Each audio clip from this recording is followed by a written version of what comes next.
Chief minister Shri Bhatti Vikramarka garu, Karnataka deputy chief minister Shri DK Shivakumar garu, honourable minister for industries Telangana government Sridhar Babu garu, and Kailash Satyavathi గారు, other esteemed dignitaries on the dais,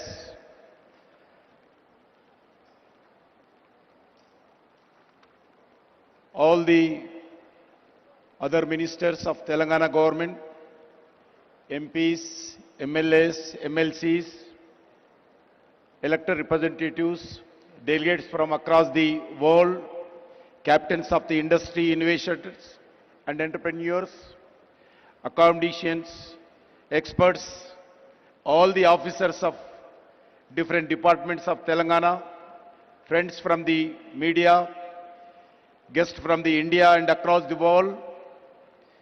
As a son of this soil, I extend a warm welcome to each and every one of you to Hyderabad for Telangana Raising Global Summit.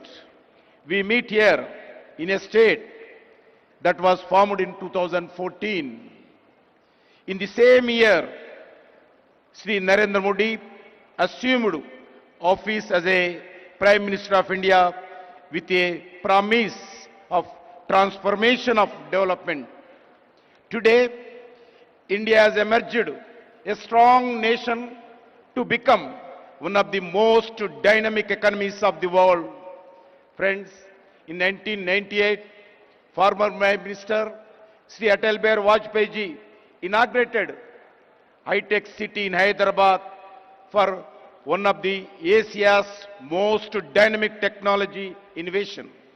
Today, Hyderabad is not just a state capital. It is one of the India's strongest economy pillar.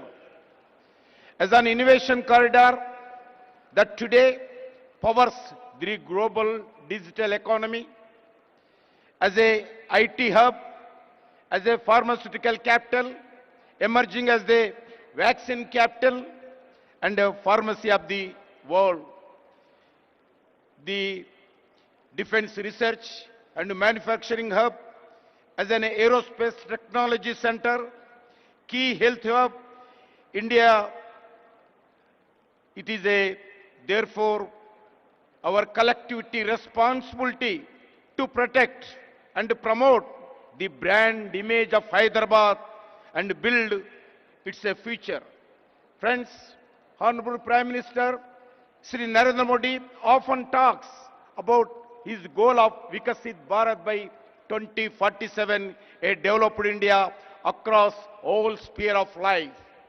A Vikasit Bharat is possible only when all the states play a meaningful role in this transformation journey of development through twin mantras, cooperative federalism and competitive federalism.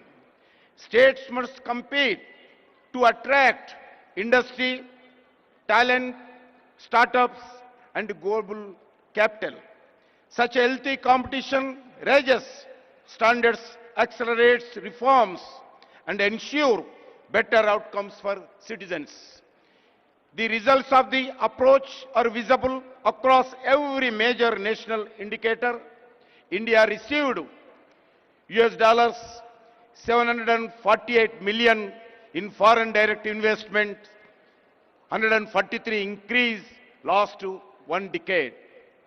This is largely because of reform-oriented policies of Union government and the unwavering commitment to reforms, transparency, accountability, corruption-free ecosystem and easy of doing business. Today, the global industry consider India not merely a best destination for investment, but also as the safest nation. Further, exports surged from $824 billion in 2024-25. 75% of the increase last decade. Under the Make in India, India became the world second largest mobile manufacturer. India defense exports increased 34-fold. India infrastructure extension plan has been remarkable. National highways grow 1,46,206 kilometers. There is a 60% raise last decade. Operational airports more than doubled. Airports in India 160, 74 to 160 last one decade. Railway capital investments increased from 3.6 to 17 lakh crore.